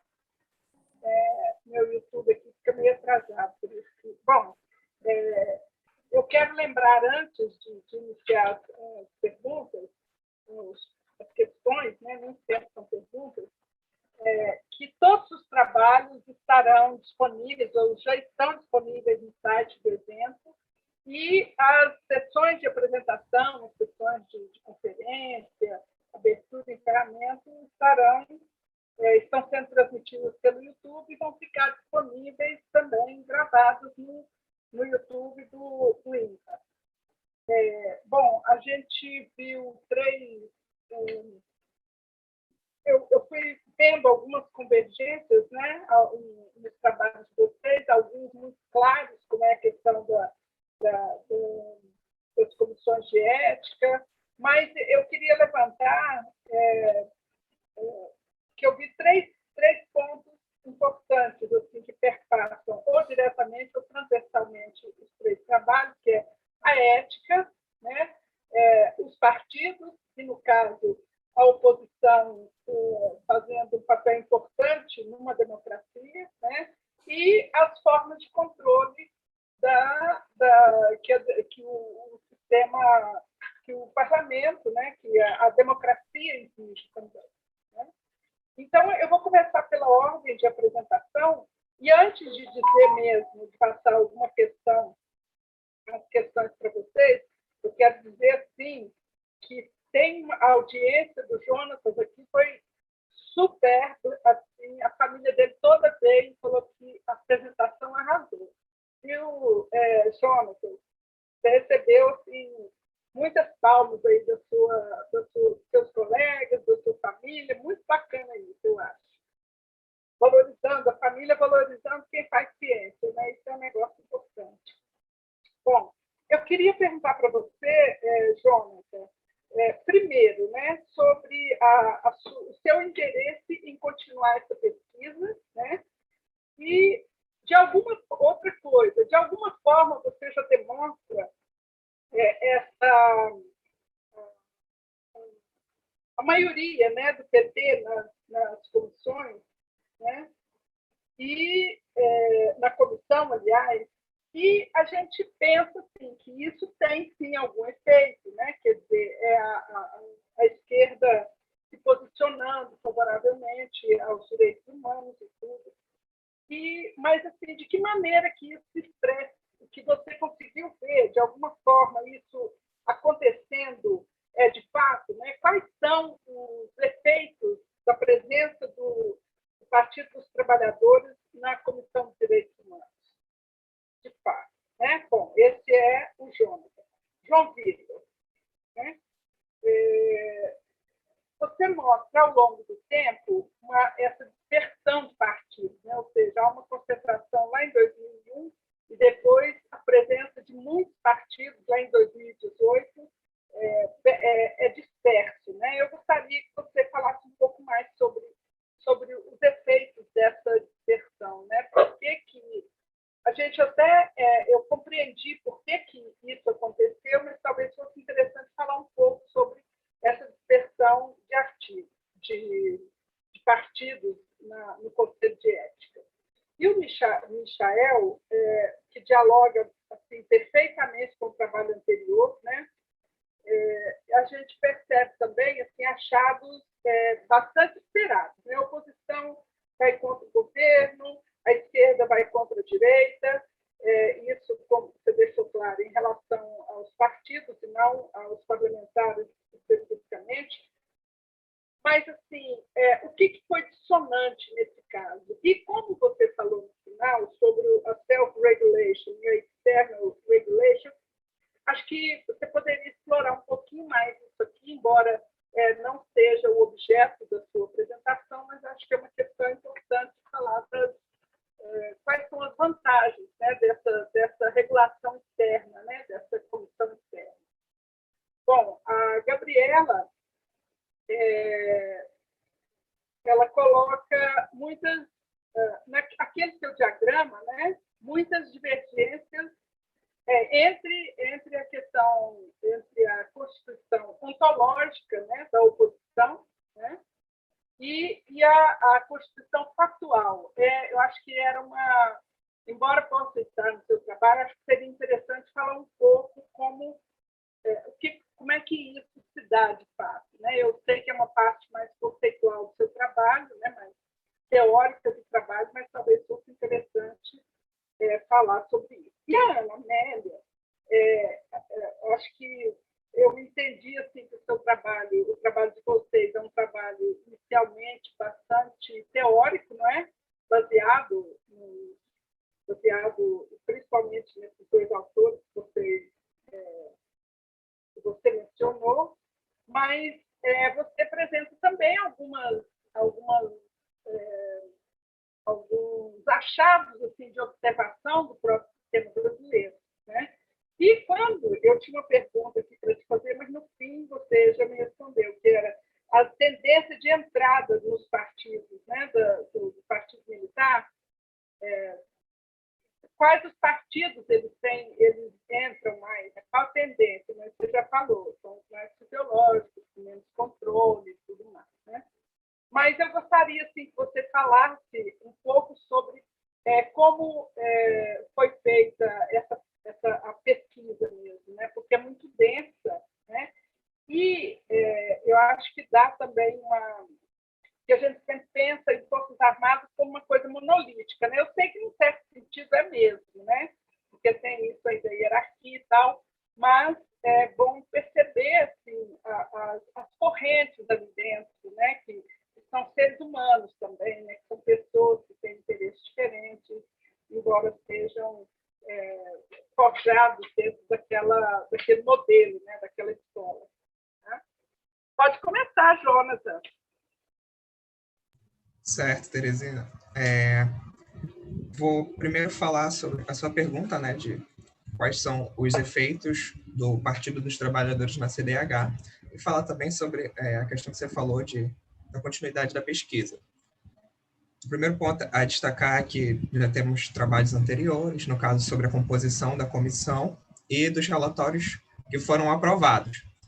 Dentro disso, na composição da comissão, a gente vê uma presença majoritária da coalizão, um dos principais dados a destacar, e referente aos relatórios aprovados, a gente vê que a comissão tem um alto poder propositivo, tendo alterações, que são as emendas e substitutivos, e os projetos aprovados como as maiores frequências. Dentro disso, a gente viu agora sobre quem relata, quais são os senadores que estão relatando. Dentro disso, a gente consegue destacar que o Partido dos Trabalhadores ele tem uma grande predominância e é explicado justamente pelo arcabouço da comissão. No primeiro trabalho, a gente vê que a comissão ela é ocupada majoritariamente pelo Partido dos Trabalhadores e o cargo de presidência da comissão tem a prerrogativa de designar os relatores. Sendo a presidência do PT, ele designa, em maior parte, os relatores também do PT para as pautas. Esse comportamento ele se molda muito com a semelhança do modelo organizacional partidário, que é justamente o partido controlando as pautas de interesse, aprovando aquilo que traz boa reputação para a consequente reeleição. E esses são os efeitos que eu, pelo menos que eu considero agora, que eu consegui enxergar sobre a atuação do PT na CDH. Também sobre a continuidade da pesquisa, a gente vai ver as questões do poder negativo da comissão com os relatórios não votados. É uma agenda de pesquisa ampla e vasta ainda, e também gostaria de agradecer seus comentários e expressar a felicidade de estar apresentando nesse simpósio. É muito importante para mim. Obrigado. Bacana, João. Parabéns, viu? João Vitor. Oi, estão me ouvindo bem? Estão me ouvindo bem? Sim. Certo.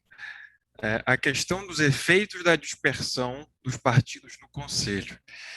Então, o reflexo partidário da própria Câmara, do plenário, ele vai gerar um reflexo no Conselho, enquanto um cenário micro daquilo que nós entendemos como o todo. Ou seja, se daqui para frente mais partidos forem surgindo, mais interesses forem sendo representados no plenário da Câmara, a tendência é que isso acompanhe, até porque isso é algo institucional. O Conselho é obrigado a representar todos os partidos que estão na Câmara, alguns mais, outros menos, dependendo do seu tamanho.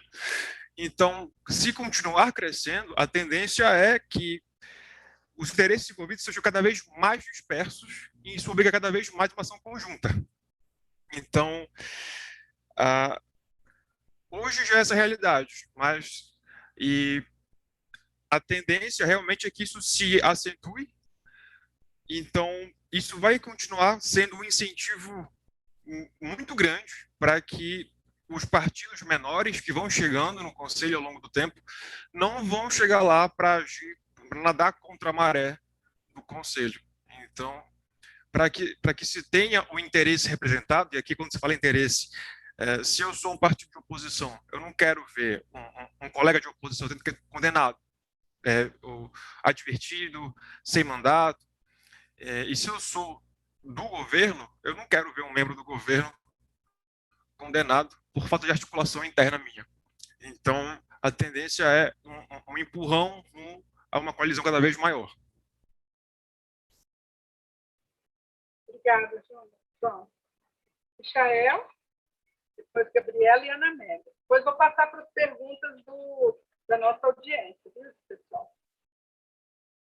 Claro, sobre esses modelos eu achei muito interessante, porque aqui o Brasil segue esse modelo, digamos assim, clássico, tradicional, em que próprios deputados julgam a si próprios, né? Esse modelo é repetido, tem a lista, né, dos dados no artigo, toda a América Latina também segue esse modelo e os parlamentos internacionais também. Recentemente houve mudanças, né?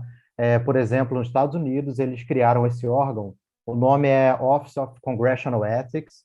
Ele é composto por advogados, especialistas em direito criminal, ética, outros especialistas em filosofia e ética, né? Embora esse órgão faça parte também do Poder Legislativo, ele é um órgão que está ali dentro no organograma, né? Mas ele é composto só por pessoas de fora do poder, né? e embora encarregados da parte da investigação preliminar, né? Isso se repetiu também no Reino Unido, lá é um comissário, né? Parliamentary Commissioner for Standard Ethics, algo assim, e aí ele também, mesma coisa, ele é encarregado da parte de investigação, depois encaminha os autos aí para a Câmara dos Comuns. Na França, bem parecido, é o Déontologue de l'Assemblée Législative, alguma coisa assim. E também é um comissário. Então, o que eu observei? Foi um esforço, né, de criar um novo modelo para fazer frente a essas críticas, né, de corporativismo, né, e de conflito de interesses, né? Daí que eu resolvi investigar. Bom, tem um movimento aí lá fora, né? Tem novos modelos surgindo, é por algum motivo que eles estão inovando. Será que o nosso modelo aqui, esse tradicional, ele responde bem? Será que essas críticas existem ou não, para começar? Daí a minha pesquisa, né? Mas eu acho interessante trazer esses modelos novos, né? Esse esforço, né? Para afiar mais as instituições, ou no caso esse órgão, né? Da instituição Poder Legislativo. Enfim, espero ter contribuído para esse debate aqui no Brasil, né? Eu não vi esse debate sobre novos modelos aqui. E quem sabe? Houve sim uma tentativa de mudança na legislação de um deputado de São Paulo há mais ou menos uns 10 anos, mas de modificar a composição do Conselho de Ética, né? Mas esse projeto de lei não foi para frente, né? Eu vou ficar devendo o nome do deputado. E para finalizar, os efeitos, a gente tem alguns estudos já nos Estados Unidos, né, que realmente aumentou o número de denúncias contra deputados nos 10 anos, primeiros 10 anos desse novo órgão, em comparação com os 10 anos passados. Então, houve um aumento de processos, né, de representações. Agora, se isso é bom ou ruim, aí vai caber à ciência política responder, mas houve um aumento, esse foi um dos efeitos. Okay. Bom? Obrigada, Michael. Gabriela? Isso. Obrigada, Terezinha, pela questão. É um debate bastante forte, né? Essa relação, então, com uma expectativa que se tem com relação ao desempenho da democracia, né? Da política em geral. Então, digo que tem essa expectativa que tem um tom, assim, genuíno, busca, né? Uma certa pureza nos comportamentos, mas existem os fatores da competição, né, os fatores eleitorais, a sobrevivência desses parlamentares. Então, assim, às vezes entra também nesse comportamento, não só da oposição, né, do governo, uma certa teatralidade, uma certa performance, né, e o uso desses recursos, às vezes apenas como sinalização, como uma movimentação mesmo.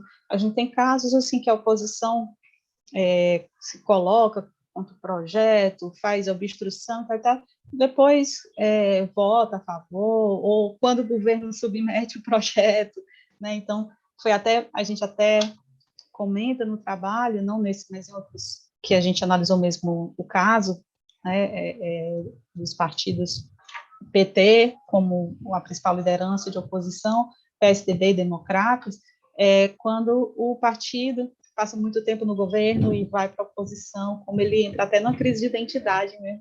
Porque como ele vai se opor a projetos até que ele deixou ali, que vão seguir, então é uma dificuldade mesmo, assim, entre a perspectiva, entre essa função maior da oposição na democracia e a realidade da competição. Mas, eu até, quando eu comentei sobre efetividade, sempre é um risco quando a oposição, ela extrapola, digamos assim, no uso desses regimentos. Não é possível você cortar, né, a ação ou controlar qualquer abuso, digamos assim, no uso dos procedimentos. Até alguns sofreram modificação justamente por conta desses abusos, né? A DVS teve votação assim com quase 200, 300 DVS, né, que era o destaque de votações separadas.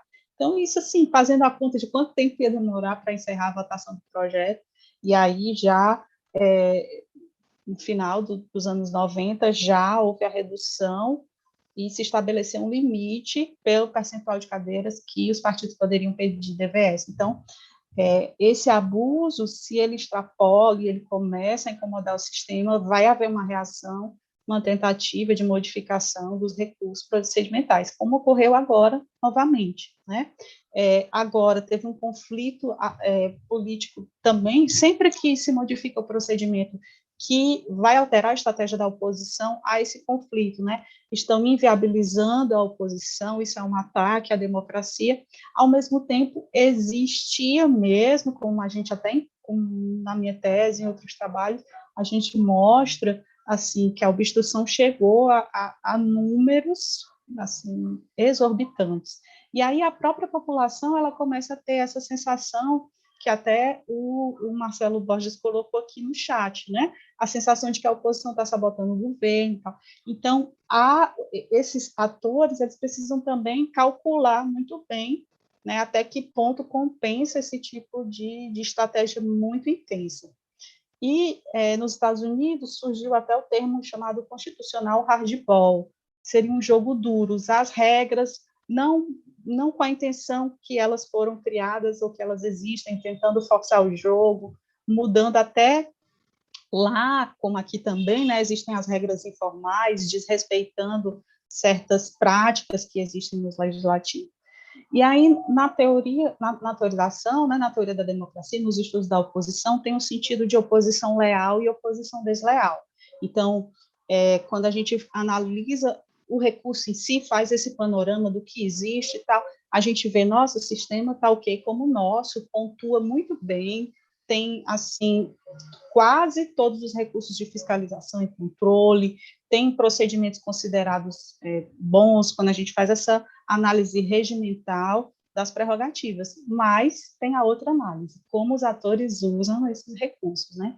E aí nós temos momentos mesmo dessa ruptura, e aí a gente entra nesse debate oposição leal e oposição desleal, porque para além da competição eleitoral, tem essa função normativa e essa responsabilidade sobre o funcionamento da democracia. Então, para mim é interessante, é difícil, é bem difícil na análise conseguir conciliar essas duas perspectivas, mas ao mesmo tempo é muito interessante a gente se envolver nesse debate, né? Porque são perspectivas que parecem que correm para lá dos opostos, com você correndo da outra. Exatamente. Obrigada. Bom, primeiro com relação à primeira questão, sobre como que eles vão escolher esses partidos, né? Eu parto do pressuposto que o Partido Militar já é um partido ideológico. Então, para não ter, inclusive, um conflito entre lealdades, eles escolheriam partidos mais fisiológicos. Em outros momentos históricos, esses partidos não eram necessariamente de direita. Quando a gente vai fazer a regressão, você encontra muitos militares, militantes tentando candidatura através de legendas à esquerda. O período mais recente, aí a maior parte confluiu mesmo com o fenômeno do bolsonarismo, alguns para o PSL, a maioria para o PSL, mas não só também. Então, acho que em termos de legendas seria mais ou menos isso. Só que 2018 funcionou bem. 2010, nos municípios, já não teve o mesmo resultado em termos de candidatos eleitos. 2022, a gente espera para ver ano que vem como vai ficar essa média. Com relação a ser monolítico ou não, eu acho que é bem importante uma diferenciação, assim. A gente pode fazer análise das Forças Armadas por CPF, então a gente pensa o militar, por CNPJ, aí a gente pensa a instituição, se é a instituição armada mesmo, qualquer uma das três, e o partido militar é um híbrido, porque ele não é nem aquele CPF, não é uma pessoa que está ali participando político, porque ela vem de um corpo conjunto, e não é a instituição, então não teve aquela deliberação, ninguém delegou aquele poder de representação. Eu acho que não se trata de ser monolítico, mas exatamente por ser um partido e bastante ideológico, é um partido razoavelmente homogêneo, tem suas diferenças, tem suas tensões, mas não quer dizer que seja nada extraordinário, diferente de pensar a instituição como um todo. Eu acho que tem autores que vão optar por uma lógica mais organizacional, aquela turma que fica olhando para achar na lupa onde é que está a diferença entre não sei quem dentro da força. Acho que a opção que a gente fez nos nossos trabalhos é ver como que funciona a correlação de forças do lado de fora, para poder pensar um pouco como é que está a correlação de forças do lado de dentro dos muros mesmo da caserna.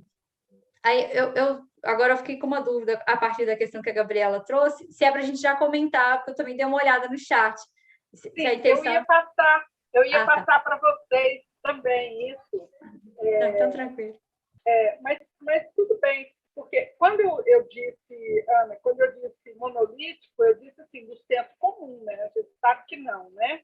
Mas eu pensei assim, o senso comum pensa Forças Armadas como Forças Armadas, nem o partido está pensando, né?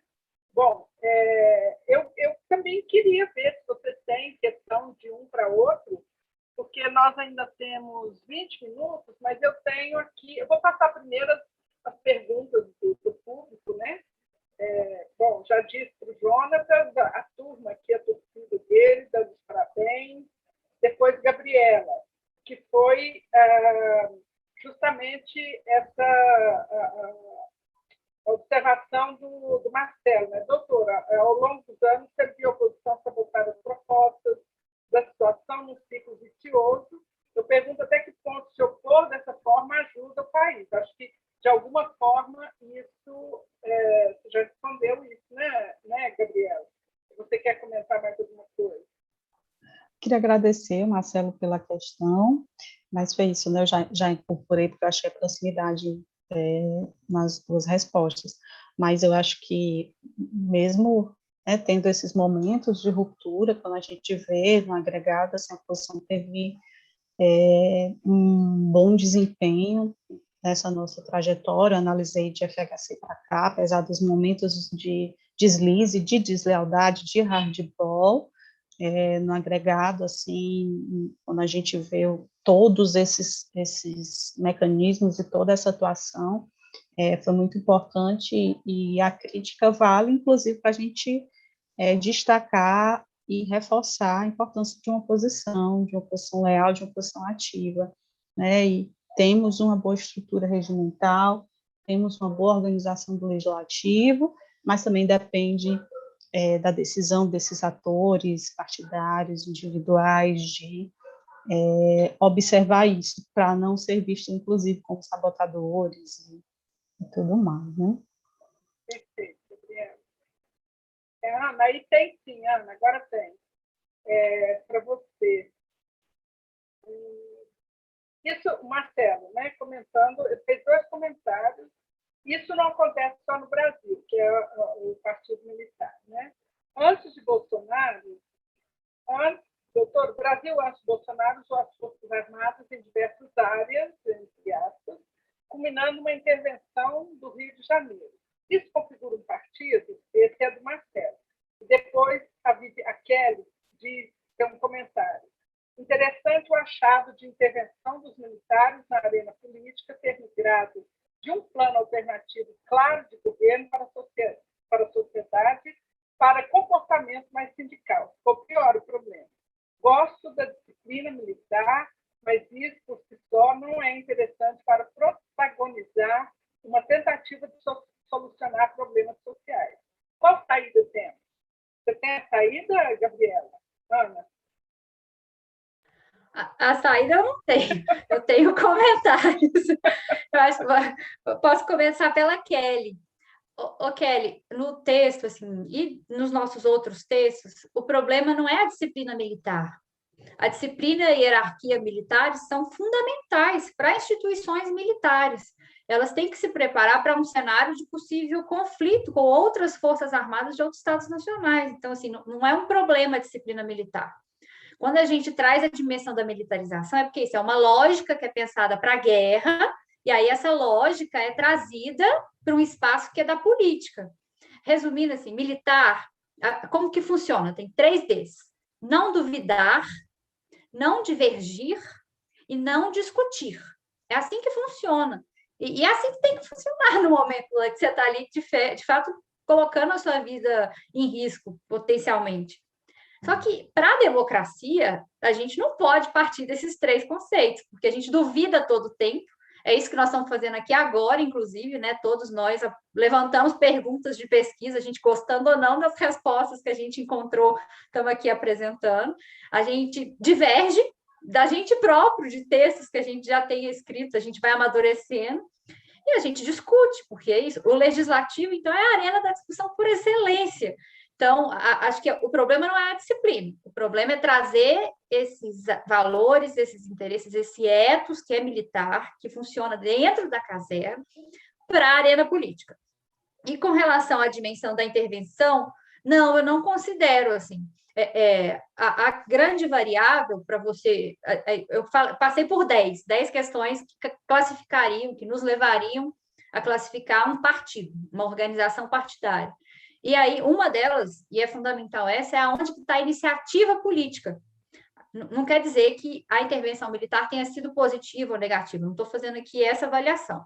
A avaliação que eu estou fazendo é que houve uma iniciativa por parte da política, então, dos dirigentes políticos, para convidar a instituição para cumprir uma função que é permitida pela Constituição. Se a gente concorda que deveria estar ou não na Constituição, se a gente concorda com a iniciativa política ou não, é um outro problema, mas não houve uma iniciativa, um protagonismo de um partido militar, no sentido de fazer um lobby para conseguir determinadas questões. Eu identifico que sim, esse emprego, por exemplo, em múltiplas operações de garantia da lei da ordem, favorecem um terreno político para a reorganização do partido militar.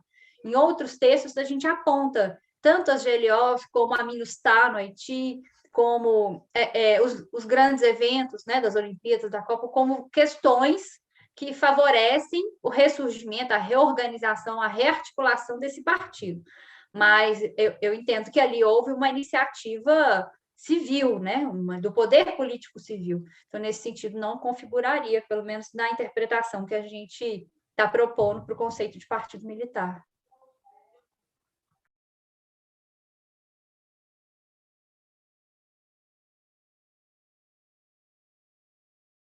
Esqueci de abrir meu microfone. Marcelo, você já incorporou... tá, você já falou da intervenção e dos questionamentos da Kelly.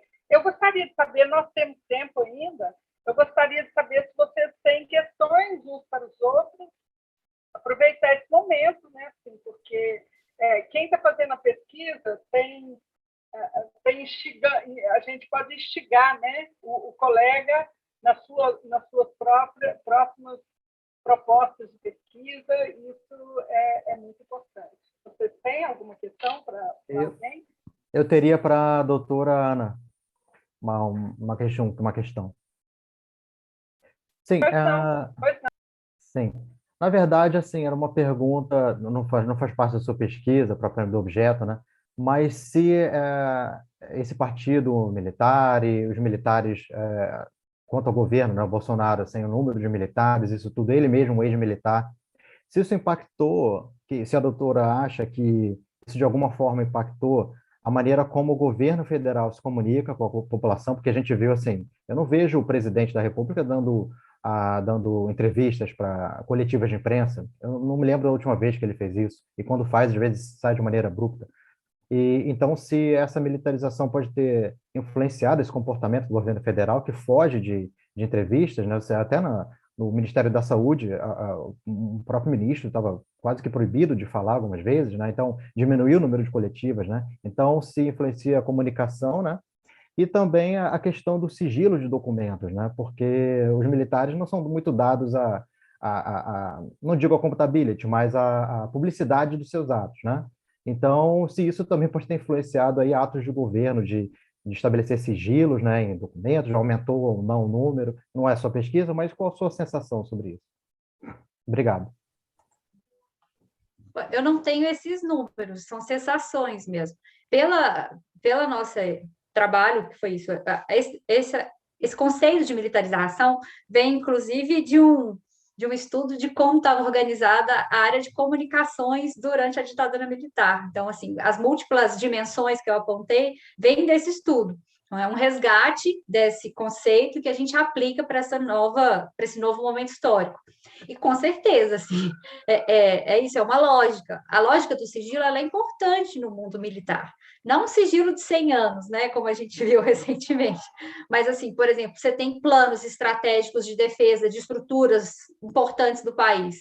É importante que esse tipo de documento não fique disponível para consulta pública na internet para qualquer outro país. Embora a gente sabe também que essa discussão de espionagem, aí a gente entraria num outro debate, que é sobre qual que é a prioridade da inteligência. É pensar no inimigo interno ou é pensar nessa possibilidade de violações que venham do ambiente internacional? Isso direciona também a questão da comunicação, mas existe uma cultura do sigilo.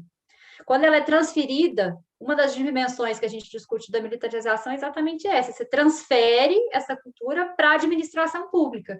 E aí uma das consequências é essa: você passa a esconder dados, guardar dados, achando que aqueles dados podem ser usados contra você, a lógica do amigo e do inimigo, que é contrária à administração pública, né? Que é a lógica da transparência, que é onde a gente vinha avançando, né?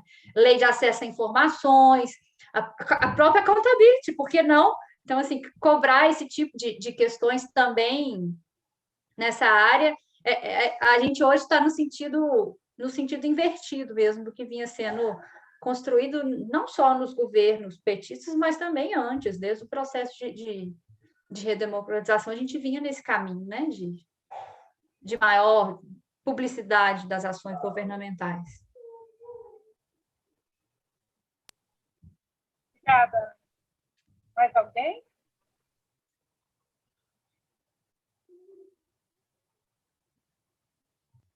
Não? Gabriela, tem uma questão para você aqui no chat. A Kelly. A Kelly está ativa hoje também, está que nem a família do Jonathan, né, Jonathan? Você vê a população mais atenta aos movimentos dos parlamentares atualmente? Já conseguimos um controle social da atividade dos políticos, ainda que inicial? Kelly, obrigada pela questão. Eu não teria dados, assim, não analiso a relação, né, dos parlamentos e a opinião pública, então vou falar também como percepção.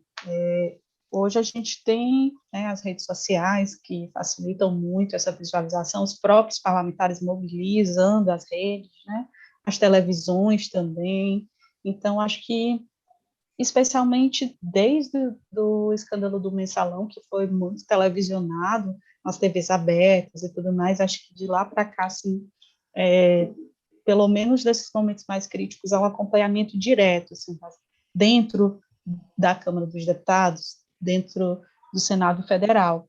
E eu vejo que a população acompanha, assim, talvez não tão pessoalmente, não tão diretamente, até porque as sessões são longas, né, há uma extensão, mas há, assim, uma preocupação, né, e inclusive, para a realização do controle horizontal, né, que seria esse voto direto. Mas, apesar disso, o legislativo, especialmente, ele acumula uma imagem muito negativa, um sentimento muito negativo, né?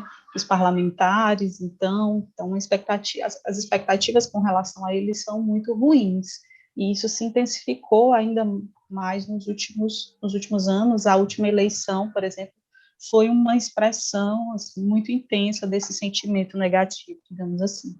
Mas eu vejo uma reviravolta, né, uma reconsideração da importância da política, né, inclusive da gestão pública, da importância dessas vinculações e as consequências desse controle vertical do voto mesmo no dia a dia, no cotidiano. E a CPI agora, a CPI da pandemia, né, recebendo visualização, recebendo apoio, né, os internautas mandam lá mensagens para os parlamentares, fazer pergunta, ajudam na CPI. Então, hoje o cenário, eu sinto que a pandemia focalizou ainda mais a atuação, seja do legislativo, seja do executivo. Eu consigo, até a gente tem algumas figuras perdendo essa imagem negativa, como uma reconsideração da memória e da importância dos partidos e dos parlamentares. Espero não estar sendo tão ingênua e tão inocente. Às vezes a gente confunde o desejo com a análise, né? Mas é isso que eu teria, Kelly, para comentar. Ok, Gabriela, obrigada. Mais alguma questão de vocês, para vocês mesmos? Não? Não? Bom, pessoal, então, se não, a gente vai finalizar, né? Se não temos mais questões, a gente finaliza. Eu agradeço muito a todos vocês, parabenizo pelos trabalhos, desejo continuidades, né? Nas titulações, nas pesquisas futuras.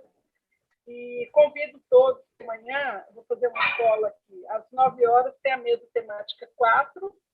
O tema é Direito e Economia, Sistema Político Brasileiro, com lançamento da revista de Análise Econômica do Direito. Tá?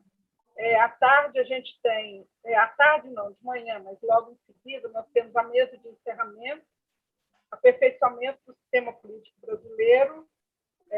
O moderador é Luciano Castro, né, que é do INPA. O deputado federal Júlio Lopes, Ives Gandra Martins e Modesto Carvalhosa. Então, convido todos vocês e convido a fazer o download dos trabalhos, da lei. E muito obrigada por essa tarde muito agradável. Tá? Um abraço a todos.